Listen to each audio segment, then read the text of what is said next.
يا نبي السلام عليك يا رسول سلام عليك يا حبيب سلام عليك صلوات الله عليك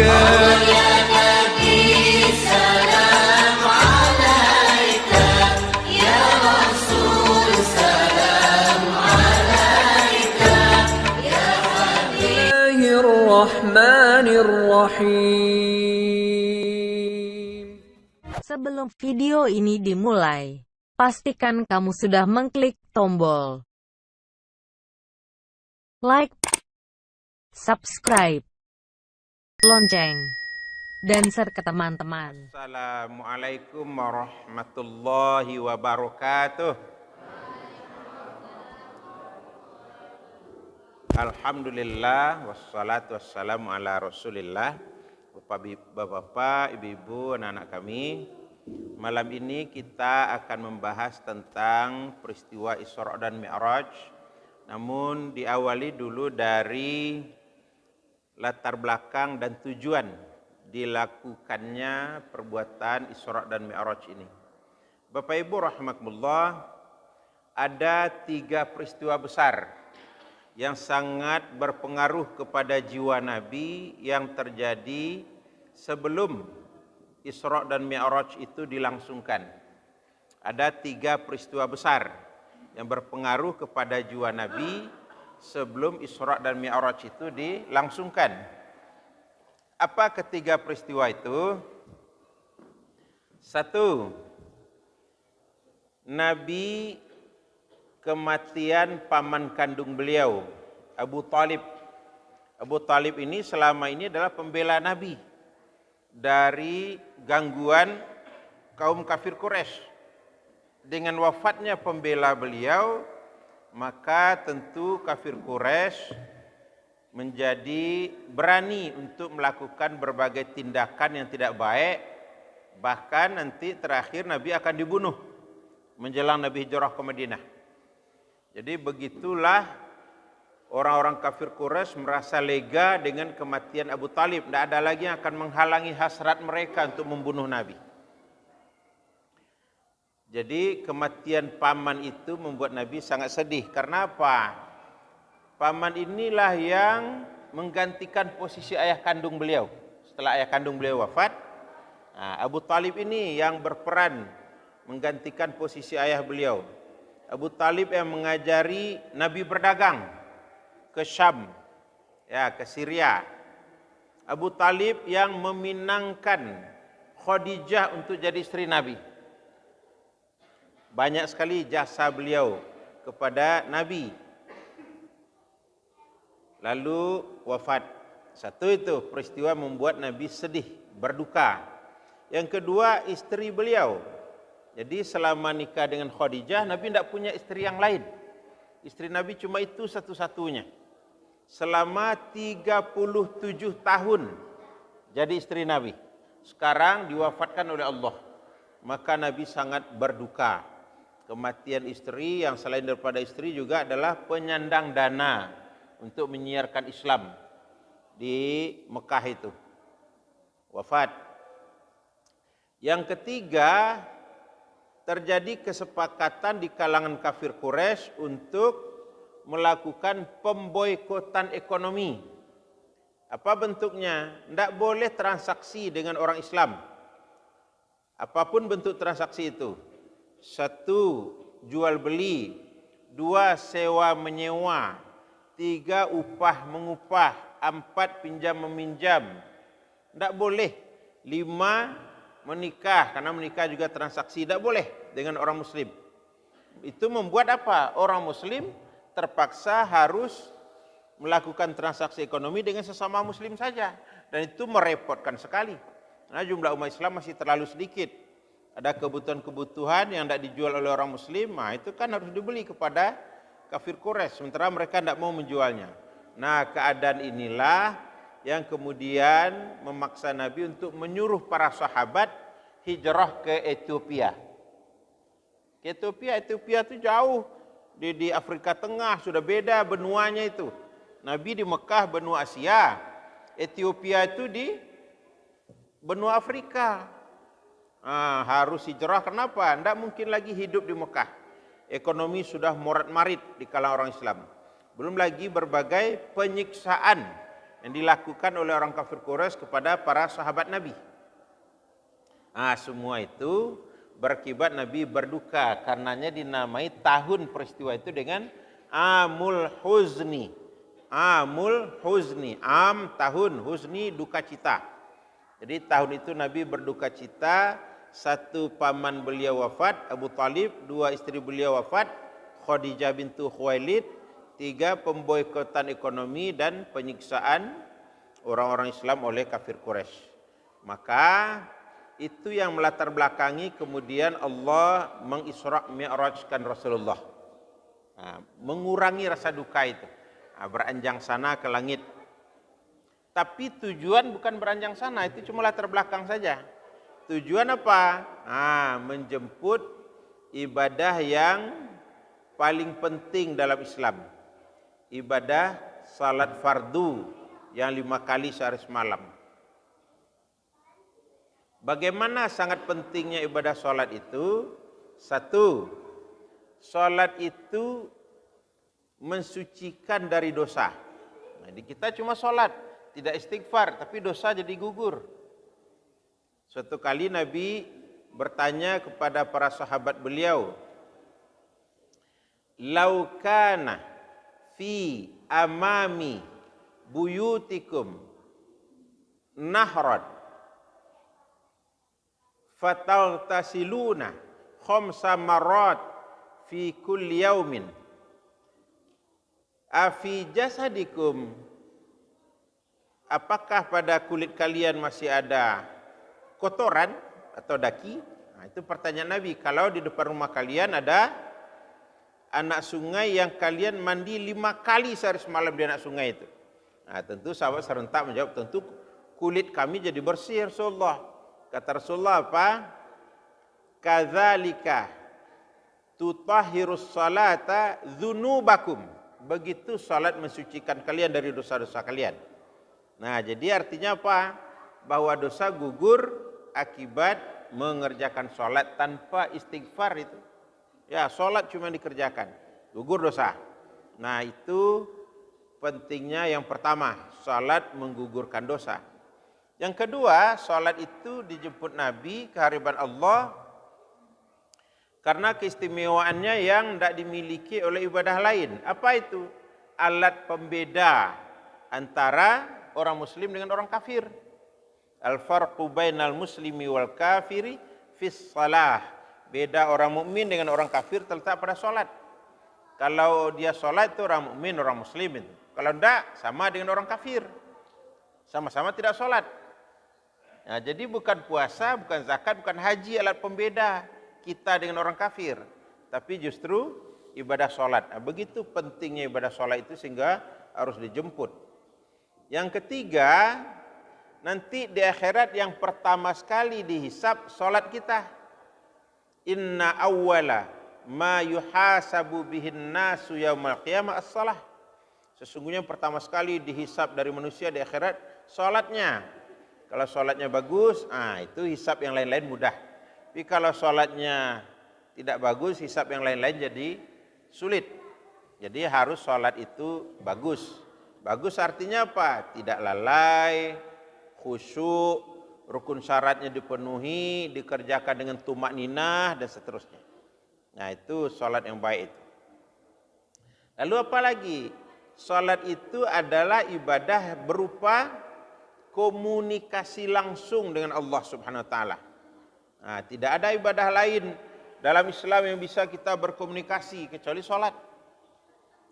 Kata Allah dalam sebuah hadis qudsi begini, "Idza qara'a 'abdi fi salatihi alhamdulillahi rabbil alamin, aqulu lahu hamidani 'abdi. Wa idza qara'a ar-rahmanir rahim, aqulu lahu majidani 'abdi." Bila hambaku dalam salatnya membaca alhamdulillahi rabbil alamin, langsung ku jawab hamidani 'abdi. aku dipuji oleh hambaku. Dan bila dia membaca Ar-Rahmanir Rahim, langsung ku jawab, majidani abdi, aku dimuliakan oleh hambaku. Nah, jadi berarti ada dialog di dalam solat ketika kita membaca Al-Fatihah itu. Itulah sebabnya Nabi katakan apa? Al-Fatihatu tuqra'u ayah-ayah. Al-Fatihah itu hanya boleh dibaca seayat demi seayat, tidak boleh sambung bersambung. Karena apa? Karena Allah akan menjawab setiap ayatnya. Makanya dibaca seayat demi seayat. Ya. Berikutnya, ini kita baca oleh kau mendengar suara anak-anakku hilang. Basuaru anak-anak awakku.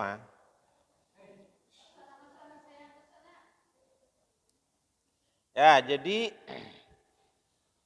salat ibadah yang sangat istimewa. Kalau untuk puasa, untuk ibadah-ibadah lain, tidak ada perintah setegas perintah salat untuk anak-anak kita itu. Ya, misalnya anak kita mulai menginjak usia 7 tahun, itu sudah kita suruh dia untuk salat itu. Tidak ada suruh anakmu puasa usia 7 tahun, tidak ada hadisnya. Tidak ada hadisnya. Ya, suruh dia umrah, enggak ada.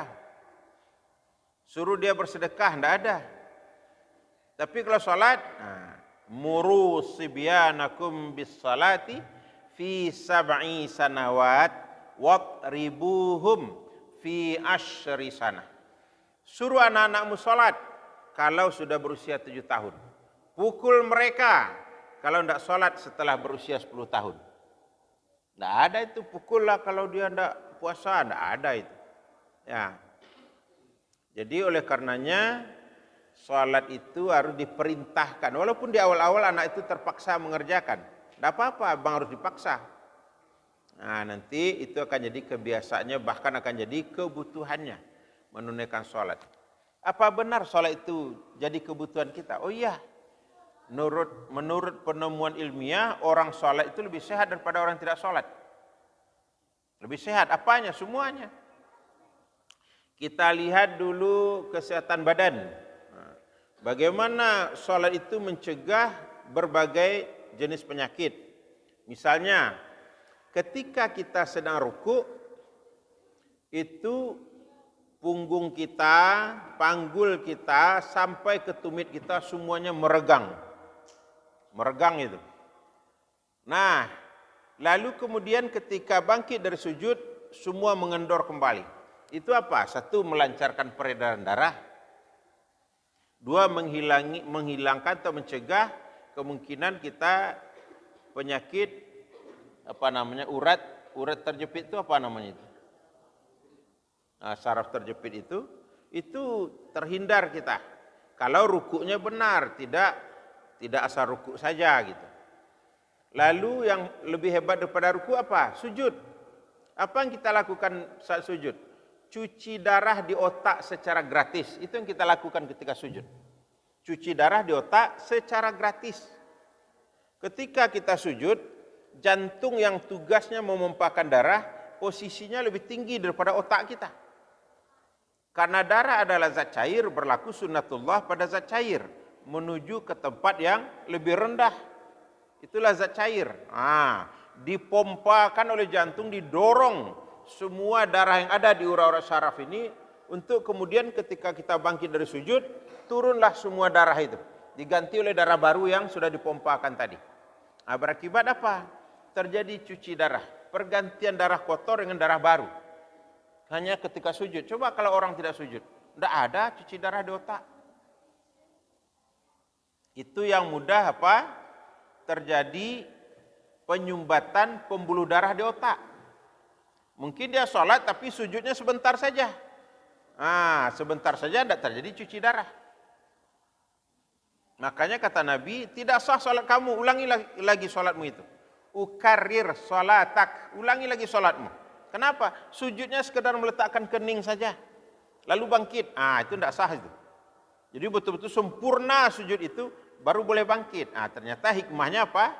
Biar sempurna cuci darah di otak. Ya, sehingga tidak ada itu penyumbatan pembuluh darah di otak karena memang dia dicuci terus. Bayangkan 5 kali salat fardu, 10 kali cuci otak. 1 rakaat 2 kali sujud. Belum lagi tambah dengan salat-salat sunat. Ya. Bahkan orang yang sudah tidak lagi berfungsi organ seksualnya, dengan duduk tasyahud akhir yang benar, itu dia bisa normal kembali. Luar biasa ibadah sholat itu terhadap kesehatan. Belum lagi kesehatan jiwa. Karena kita tadi dialog dengan Allah, kita resapi, kita jiwai, maka itu akan membuat jiwa kita jadi tenang, sakinah, tenang jiwa. Ya, jadi begitu habis sholat, bugar perasaan kita. Itu karena memang sholat itu kita melakukan berbagai kegiatan yang positif semua, tidak ada yang negatif. Belum lagi kalau menghayati bacaan, wah itu luar biasa. Ya, 5 kali sehari mandi di anak sungai di depan rumah kita sendiri. Itu perumpamaan Nabi terhadap sholat yang bisa mencegah apa itu? Mencegah dosa kita ya berkelanjutan. Dihapus dia. Baik, berikutnya kita lihat sejenak peristiwa Isra wa Mi'raj itu. Peristiwa Isra dan Mi'raj itu, kata ayat tadi apa? Diawali dari Masjidil Haram. Dari Masjidil Haram di Mekah berangkat ke Palestina, Masjidil Aqsa. Masjidil Aqsa itu disebut juga Baitul Maqdis. Jadi disebut Baitul Maqdis itu juga, disebut Masjidil Aqsa itu juga. Baitul Maqdis artinya apa? Rumah yang suci. Masjidil Aqsa, masjid yang sangat jauh. Itu artinya itu, terjemahannya itu. Kenapa dinamai Masjidil Aqsa? Karena sangat jauh dari Mekah di kala itu. Orang kalau mau berangkat dari Mekah ke Masjidil Aqsa itu 40 hari naik onta. Begitu jauhnya. 40 hari. Nanti balik dari sana lagi 40 hari lagi baru sampai di Mekah. 80 hari pulang pergi. Makanya dinamakan masjid yang sangat jauh. Bahasa Arabnya Masjidil Aqsa. Masjid yang sangat jauh. Itu. Namanya sendiri Baitul Maqdis. Rumah yang suci. Yang dibangun dulu oleh Nabi Daud dengan Nabi Sulaiman. Gitu. Ya. Nah. Ada 3 masjid yang dikunjungi Nabi itu, mulai berangkat dari Masjidil Aqsa, dari Masjidil Haram, terus ke Masjidil Aqsa, terus lagi ke langit ke-7. Di langit ke-7 ada 1 masjid pula. Namanya apa? Masjid Baitul Ma'mur namanya. Di langit ke-7 letaknya itu. Baitul Ma'mur. Rumah atau bangunan yang selalu diramaikan. Kenapa dinamai Baitul Ma'mur, masjid yang selalu diramaikan? Karena 70 malaikat masuk ke dalam masjid itu setiap hari. Sehingga 70.000 itu kan ramai. Disebutlah masjid yang diramaikan. Itu, jadi dari masjid ke masjid. Makanya ayat tentang Isra ini diawali dengan apa? Dengan Maha Suci Allah. Karena itu adalah perjalanan yang suci dari masjid ke masjid ke masjid lagi. Perjalanan yang suci untuk menjemput ibadah yang juga suci, yaitu ibadah sholat. Nah itu. Tanya jawab lah oleh Bapak Ibu-ibu. Kau ada nak ditanyuan. Nyolah tiap tahun juga mah Isra Mi'raj kau diperingati. Kau ada antara soraso niu ditanyuan nabat tanyolah. Silakan. Saya dulu bertanya Bapak atau Ibu-ibu. Benar itu, karena dalam ayat 1 surat Al-Isra kan juga disebutkan linuriyahu min ayatina, agar kami perlihatkan kepada Muhammad itu sebagian di antara tanda-tanda kebesaran kami. Apa di antara tanda-tanda itu? Surga dan neraka itu belum ada isinya, belum ada manusia yang dimasukkan ke surga atau ke neraka, tapi sudah mampu untuk diperlihatkan kepada Nabi kita. Bagaimana nikmat surga, bagaimana hebatnya azab di neraka. Mampu diperlihatkan kepada Nabi. Itu tanda-tanda kebesaran Allah. Padahal dia belum terjadi. Misalnya bagaimana orang di neraka Di depannya ada 2 mangkok berisi makanan, yang satu harum gurih, yang satu lagi itu makanan berulat-ulat dan aromanya sangat busuk. Nah, malah dia pilih yang busuk itu untuk dimakan. Yang gurih ini tidak disentuh sama sekali. Nah, Nabi bertanya kepada malaikat Jibril. Kata malaikat Jibril apa? Nah, itu yang disebut Allah dalam Al-Quran. Apa itu? Ayuhibbu ahadukum an ya'kula lahma akhihi maitan fakarihtumuh. Adakah kamu suka memakan daging bangkai saudara kalian sudah membusuk? Tentu kamu tidak menyukainya. Nah, siapa itu? Orang yang bergunjing, hobinya bergunjing di muka bumi, memperbincangkan keburukan orang lain. Ya, di belakang orang itu, tanpa tahu orang itu, yang kalau orang itu tahu, dia akan merasa tidak nyaman karena keburukan yang diperbincangkan. Itu salah satu di antaranya itu yang diperlihatkan kepada Nabi kita. Ada lagi orang tua, nenek-nenek berhias sedemikian rupa, setiap orang lewat di hadapan ini tariknya ke belakangnya. Nah, hanya sedikit sekali yang tidak berhasil dia tarik. Lalu ditanya lagi oleh Nabi kepada Jibril, siapa itu Jibril? Itu orang tua itu perumpamaan dunia. Dunia itu makin hari makin berhias, makin penuh daya tarik. Nah, sehingga banyak orang berhasil ditarik oleh dunia. Sedikit yang menyadari dunia itu persinggahan untuk perjalanan ke akhirat. Nah, jadi dunia ini makin lama makin berhias, makin membuat orang jadi lupa untuk persiapan akhiratnya. Gitu. Nah, itu juga dilihat Nabi. Apalagi ada seorang perempuan ditusuk dengan besi merah, panas membara. Dari kemaluannya keluar dari mulutnya, masih merah membara besi itu. Lalu Nabi sedih melihat. Apa kesalahan perempuan itu, hai Jibril? Itulah umatmu yang di dunia dulu dia berzina, tidak bertaubat nasuha. Itu sanksi hukumnya, dibuat dia seperti kambing guling, Pak. Ditusuk dari bawah sampai ke atas, diguling-gulingkan di neraka oleh malaikat Malik. Itu luar biasa siksaan karena tidak bertaubat nasuha setelah dia berbuat zina itu. Baik di dunia diterapkan hukumnya atau tidak diterapkan hukumnya. Tapi yang di akhirat seperti itu. Kalau di dunia tidak sempat bertaubat nasuha. Jadi itu benar, Pak. Itu hadis-hadis sahih itu yang menunjukkan kepada Nabi diperlihatkan sebagian tanda-tanda kekuasaan Allah itu. Itu diantaranya. Gitulah, Pak. Termasuklah tanda kekuasaan Allah itu apa? Nabi dipertemukan Allah dengan para senior mereka, senior Nabi yang sudah purna bakti. Ada Nabi Adam, ada Nabi Yahya bersama Nabi Isa di langit kedua, ada Nabi Musa di langit kelima, Nabi Idris di langit keenam, Nabi Ibrahim di langit ketujuh. Itu senior Nabi semua. Nabi sempat beramah tamah dengan mereka sebelum terus ke hariban Allah untuk menjemput perintah sholat itu. Nah, itu tanda-tanda kebesaran Allah itu. Gitulah, Pak. Belum lagi tanda kebesaran Allah pada apa? Pada burak, pesawat yang dipakai Nabi untuk berisra wa mi'raj. Burak itu tanda-tanda kebesaran Allah itu. Dalam hadis Sahih Bukhari diterangkan burak itu apa? Kuda berwarna putih bersih, sepasang sayap yang kokoh di punggungnya, kecepatannya burak seperti kecepatan kilat. Al-barqu kilat, burak yang secepat kilat. Itu artinya. Jadi hanya sekali itulah Allah Subhanahu wa taala menurunkan burak untuk membawa Nabi berisra dan mi'raj. Itulah sebabnya Allah gunakan kata asra, yang telah memperjalankan. Jadi bukan Nabi yang berjalan, Nabi diperjalankan dengan menaiki pesawat burak itu. Gitulah, Pak. Silakan pertanyaan berikut. Yang pertama, benar Allah itu sangat dekat. Wa huwa aqrabu lakum min hablil warid, kata Allah dalam Al-Quran.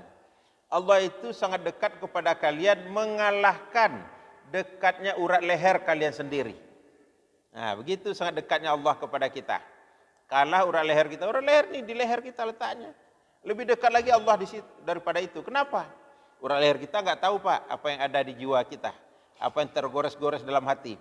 Allah Maha tahu yang tergores dalam hati. Ya'lamu ma fis sudur. Allah Maha tahu apa yang tergores-gores di hati kita. Ya, mengecek hati awak, tahu Tuhan. Padahal orang lain tidak ada tahu dah. Orang leher saya tidak tahu dah. Nah, gitu. Ya, begitu dekatnya Allah kepada kita. Tapi yang dekat itu bukan zatnya. Sifat maha tahunya itu. Maha melihatnya itu. Maha mendengarnya itu. Jadi kita bedakan antara zat dengan sifat. Yang dekat kepada kita itu sifat Allah. Tetapi kalau zat Allah, itu dia beristiwa. Dia bersinggasana di arasnya. Ke situ Nabi pergi. Ke tempat Allah bersinggasana. Hanya saja Allah tidak berkenan melihatkan zatnya itu kepada Nabi. Jadi ketika Abu Bakar As-Siddiq bertanya kepada Nabi, "Ya Rasulullah, ketika engkau menerima perintah langsung dari Allah, ini solat 50 kali, kemudian dikurang-kurangi sampai tinggal 5 kali. Apakah engkau bisa melihat Allah?" Nabi kita mengatakan apa? Min wara'i hijab, dari balik tabir. Jadi yang saya lihat cuma awan putih bersih, dan dari balik awan putih bersih itulah perintah solat itu disampaikan Allah. Jadi samalah kepada nabi-nabi yang lain, Allah tidak berkenan menunjukkan zatnya. Nabi Musa bermohon juga kepada Allah agar diperlihatkan zatnya. Karena apa? Karena umat beliau memaksa seperti itu. Kata umat Nabi Musa, orang-orang Yahudi berkata, apa katanya? Ya Musa, lan nu'mina laka hatta narallaha jahratan. Hai Musa, jangan harap kami bersedia beriman kepadamu sampai kami dapat melihat Allah secara konkret. Dengan mata kepala sendiri. Tanpa setahu umatnya, pergilah Nabi Musa diam-diam ke Bukit Tursina. Bermohonlah kepada Allah agar diperlihatkan wajahnya. Tapi Allah tidak berkenan. Ya. Jadi Nabi Musa ini istimewa apa? Gelarnya apa? Nabi Musa. Kalimullah. Orang yang berbicara langsung dengan Allah. Sering itu Nabi Musa berbicara langsung, termasuk di Bukit Tursina itu untuk melihat wajah Allah. Lalu berbicara langsung juga seperti dalam surah Al-Baqarah 67 sampai 73 itu soal sapi. Apa ini umat ini banyak tanya, sapi yang bagaimana?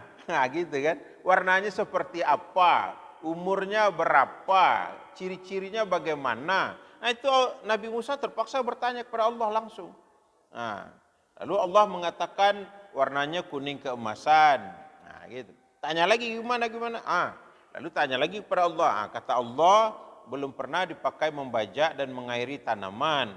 Jadi kalimullah, yang berbicara langsung kepada Allah, tapi tidak terbuka hijab. Min wara'i hijabin. Disinilah kita wajib hati-hati terhadap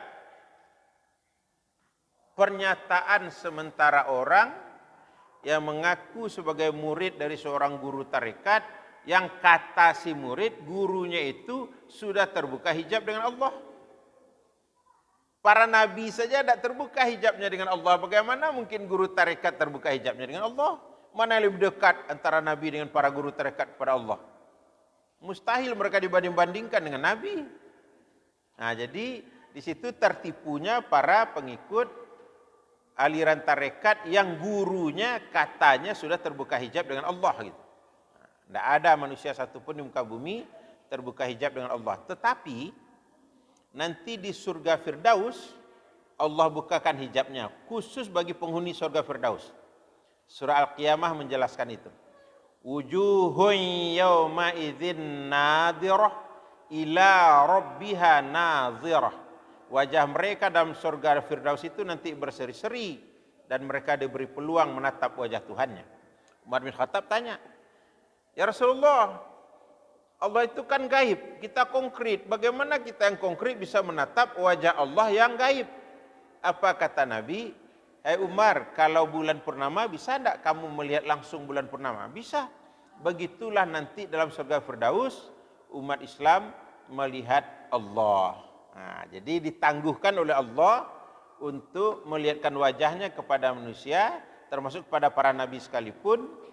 Tapi nanti khusus bagi penghuni surga Firdaus itu Allah berkenan memperlihatkan wajahnya.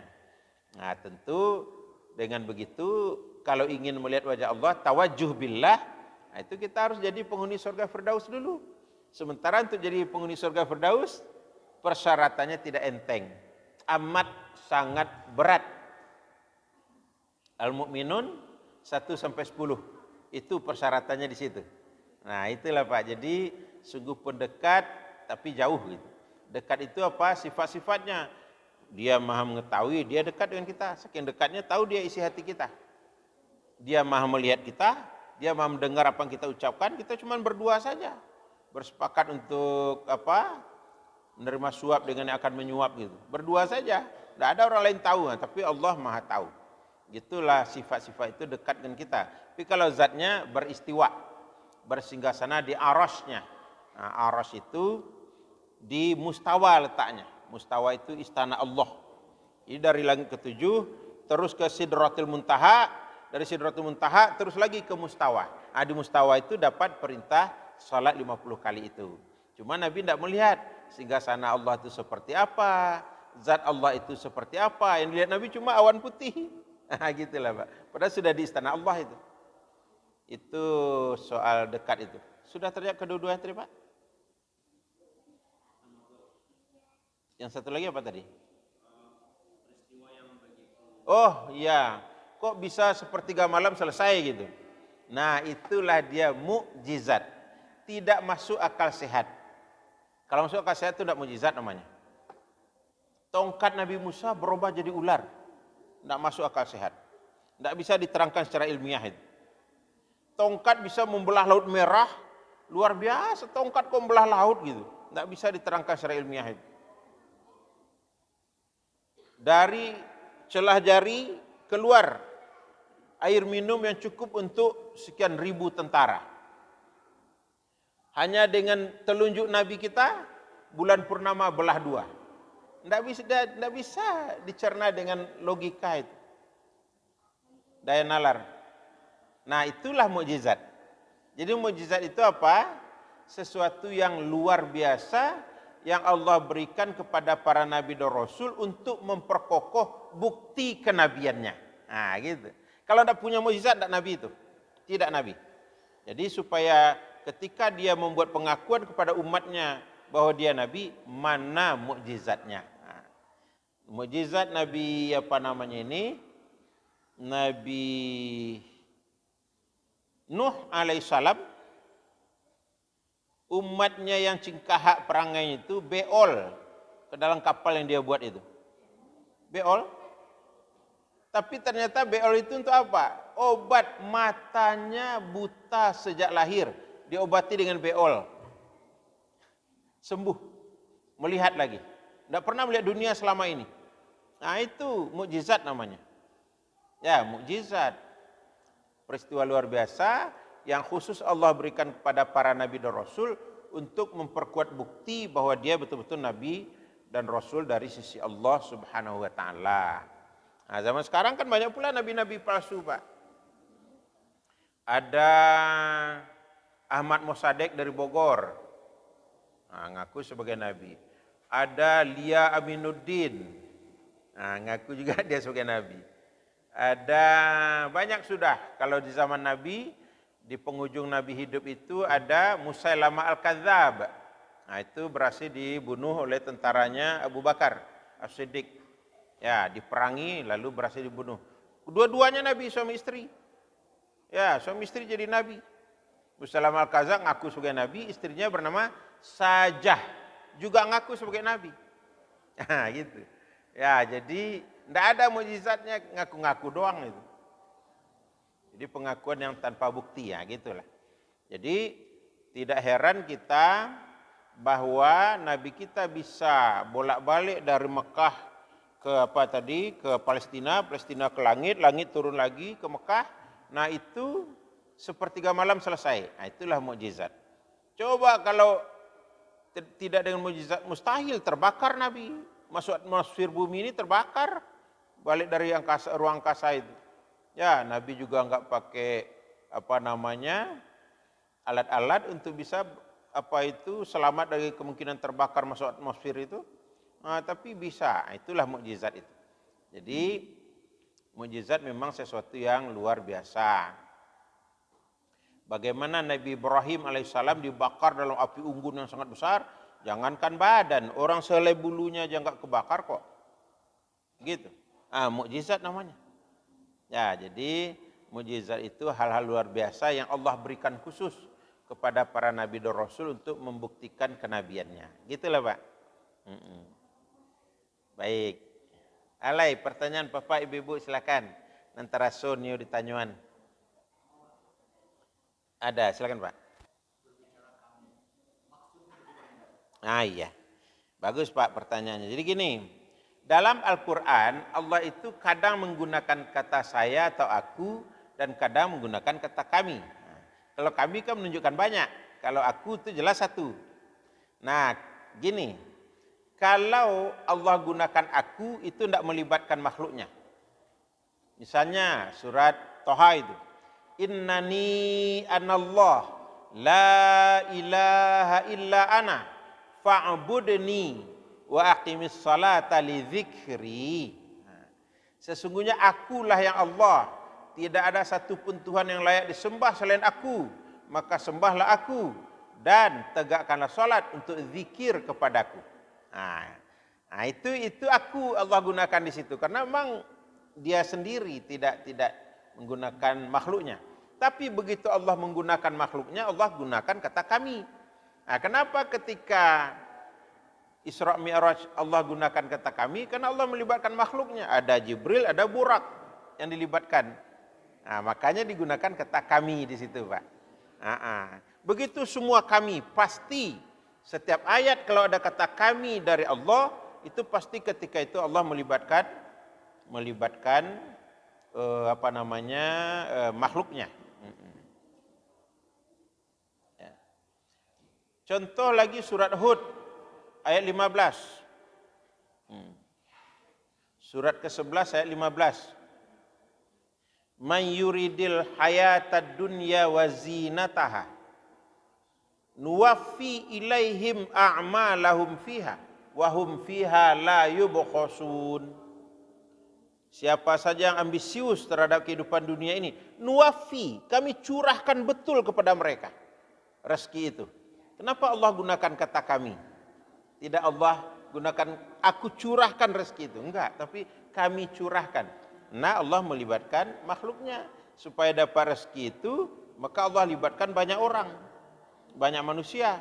Kalau dia berdagang, pembeli. Banyak pembeli, makanya dia kaya raya. Para konglomerat itu, orang-orang kafir itu kaya raya. Kenapa?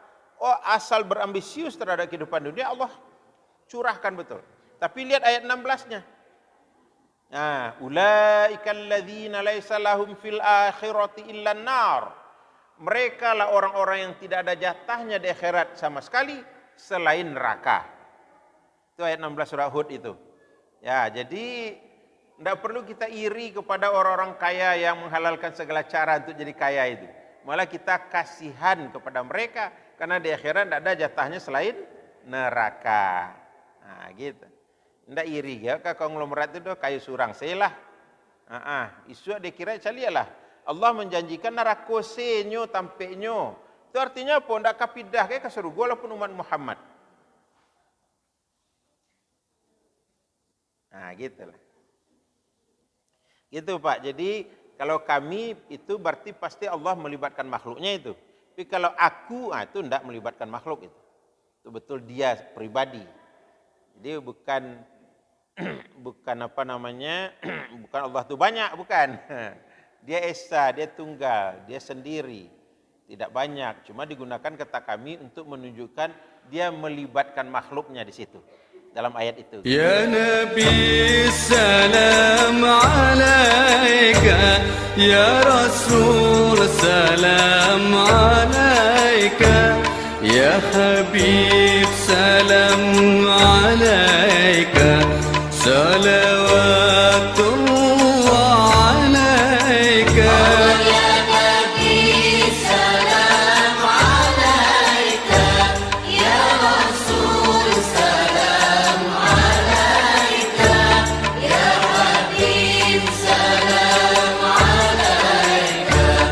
Salam